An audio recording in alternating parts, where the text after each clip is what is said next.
Selamat pagi teman-teman. Kali ini saya berada di kebun sawit milik orang tua kami.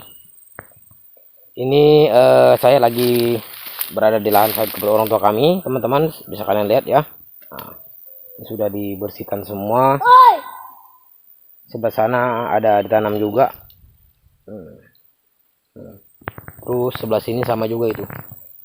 Ini full sawit semua ini. Ini dicampur dan ubi juga ini. Tanam ubi sebelah sana pun sama, sudah dibersihkan, sudah disemprot. Oke teman-teman, kali ini saya akan sharing bagaimana cara merawat sawit itu ya, dari pertama tanam 0 bulan tanam sampai 1 tahun ya, 12 bulan ya. Inilah teman-teman cara manual yang terbukti ya, terbukti sangat efektif, berguna untuk kita sebagai petani sawit. Yang pertama-tama teman-teman jangan lupa di subscribe dulu channel ini biar saya semakin semangat buat kontennya dan sharing seputar perkebunan kelapa sawit ya, untuk kita tanam pribadi. Oke teman-teman, yang pertama itu kita harus menanam bibit unggul ya. Ini bibit unggul teman-teman. Jadi kita harus tanam bibit unggul, jangan bibit cabutan. Kalau bibit cabutan itu kita tidak bisa menafsir apakah dia akan tumbuh berbuah atau malah sebaliknya. Jadi usahakan kita menabung uang dulu untuk membeli bibit unggul dan sertifikat teman-teman ya, seperti yang sudah saya lakukan. Ini rencana bulan depan ini kalau sudah duit saya terkumpul, rencana mau beli sekitar 500-600 biji gitulah ya, yang varietas PPKS ya, yang ambi, karena itu varietas tertua. Saya yakin performanya jos, Markon jos teman-teman ya.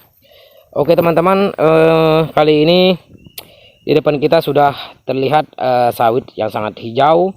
Nah, ini subur sekali teman-teman. Ini adalah varietas Sriwijaya ya teman-teman ya. Ini varietas Sriwijaya SJ yang SJ3 ini ya. Nah, SJ3 ini terkenal dengan pelepahnya juga, pelepah panjang. Dan nanti kalian bisa cek lah ya, di internet ada juga itu SJ3 ini ya teman-teman ya. Kalau yang di lahan sana yang kemarin saya buat konten itu PPKS yang ambi. Itu saya dikasih adik saya, dia yang beli. Nah ini orang tua saya untuk varietas Sriwijaya ini ya teman-teman ya. Sini pun ada campuran juga, ada yang separuhnya PPKS juga ini teman-teman ya. Oke teman-teman ya, bisa kalian lihat ya, untuk performa dari bibit sawit unggul itu kecambah itu, kalau kita beli kecambah ataupun yang mau beli langsung jadi pun ada juga di sini kan, udah banyak. Jadi teman-teman usahakan bibitnya dulu, terus perawatannya. Perawatannya apa saja yang kita lakukan selain yang pertama-tama itu sebelum menanam dibikin lubangnya dulu. Sebelum kita tanam sudah dibuat lubang itu usahakan dikasih pupuk RP. Dikasih ditaburin aja RP-nya itu di lubangnya itu. Setelah itu baru kita tanam sawitnya. Jelang misalnya 1 bulan kemudian baru langsung kita kasih urea. Ureanya pun ada dosisnya teman-teman ya, tidak sampai 1 kiloan. Itu hanya di bawah 1 kilo aja ya teman-teman ya, itu ada dosisnya. Selengkapnya kita tinggal searching aja di internet ya. Itu berapa yang dibutuhkan ya untuk sawit yang baru ditanam itu. Terus saya udah dikasih urea itu. Kalau keadaan kemarau kayak gini, saya biasa kayak saya kasih dolomit teman-teman. Sebulan yang lalu itu saya kasih dolomit. Kenapa? Untuk menyeimbangkan kadar asam tanah ya teman-teman ya. Jadi kadar asam tanah di kita ini kan belum seimbang, jadi harus kita kasih pupuk dolomit itu. Setelah itu kita kasih juga TSP teman. TSP ya. TSP ini berguna juga untuk pertumbuhan akar dan batang juga teman-teman ya. Kalau urea itu untuk daun biar dia hijau, gitu ya. Jadi kita jelang 1 bulan sekali, misalnya urea terus TSP, atau mau dikasih jelak 1 bulannya dolomit tidak apa-apa. Terus selanjutnya lagi kita kasih urea TSP, pokoknya rutin ya, 1 bulan 1 kali aja. Itulah teman-teman, ini lihat performanya ya. Bongkolnya besar, bisa kalian lihat. Ini bukan bibit abal-abal, di bongkong besar, daunnya pun hijau ini teman-teman. Bisa kalian lihat ya. Jadi inilah yang kita butuhkan itu seperti ini teman-teman ya perawatannya. Bisa kita lihat ya, nah, kan.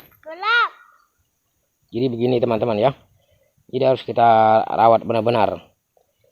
Selain itu teman-teman, untuk selain sudah dipupuk, nah kalau musim kemarau kayak gini teman-teman bisa mencoba, kalau ada tetangganya, saya kemarin contohnya itu saya gunakan pupuk organik. Nah kebetulan di tempat paman saya itu, bibi saya ada, dia jual ayam pedaging ya teman-teman. Jadi saya minta untuk kotoran ayamnya itu yang sudah kering, jadi saya kumpulkan pakai karung, saya ambil, terus dapat 2 karung kemarin, langsung saya aplikasikan teman-teman ya. Jadi kalau terbatas kita bisa bagi-bagi aja per pokoknya itu ya, tidak perlu 1 karung 1 pokok. Jadi kita bagi-bagi aja, misalnya 1 ember 1 pokoknya itu. Jadi biar musim kemarau pun dia tanahnya tetap gembur dan dingin teman-teman ya. Itu bermanfaat sekali, berfungsi sekali. Karena untuk dikasih pupuk kalau musim kemarau kayak gini, pupuk kimia itu tidak terlalu berdampak, terlalu ngepek ya teman-teman. Karena apa? Karena tidak mudah diserap tanaman, terus khususnya sawit ini. Karena kan musim kemarau ini dia kering. Nah jadi kalau bisa tuh pupuk organik aja.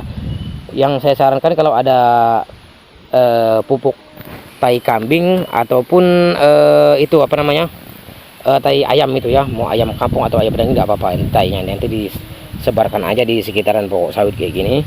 Nah itu berguna untuk mendinginkan tanahnya supaya tetap subur dan gembur teman-teman ya, biar dapat dingin. Jadi airnya pun ada di situ.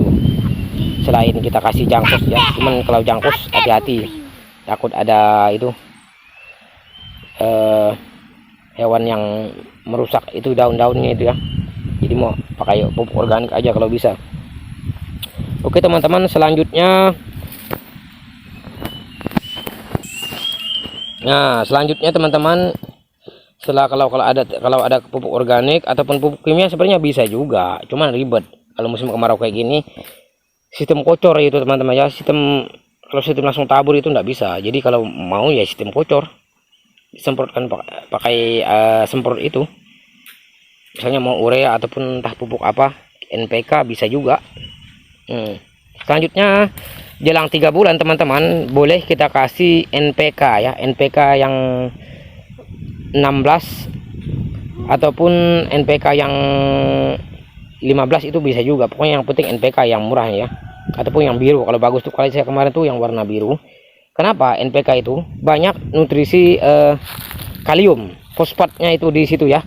Jadi berguna juga untuk pertumbuhan akar, perpanjangan perpanjangan akarnya itu biar cepat menyerap dan besar teman-teman ya. Jadi seperti inilah teman-teman ya. Nah seperti itu ya teman-teman ya. Setelah sudah NPK langsung kita kasih urea lagi, bisa juga. Itu yang saya lakukan. Tapi untuk NPK nya pun pakai dosis teman-teman ya. Saya kasih kemarin 2 sendok aja itu, tapi sistem benam. Karena saya lebih maksimalnya sistem benam, saya nggak mau ditabur karena tidak cepat nyerapnya teman-teman. Terutama urea ini, kalau urea ini karena panasnya ya cepat meluap, jadi usahakan itu sebenarnya dibenam. Kalau bisa dipakai tugal itu kalau masih kecil-kecil seperti ini, ataupun kalau udah besar itu bisa dipakai cangkul, dibuatkan lubang kecil. Itu yang paling efektif teman-teman ya. Semoga informasi ini bermanfaat. Salam tandan Brudi, salam planter untuk petani sawit seluruh Indonesia di mana berada.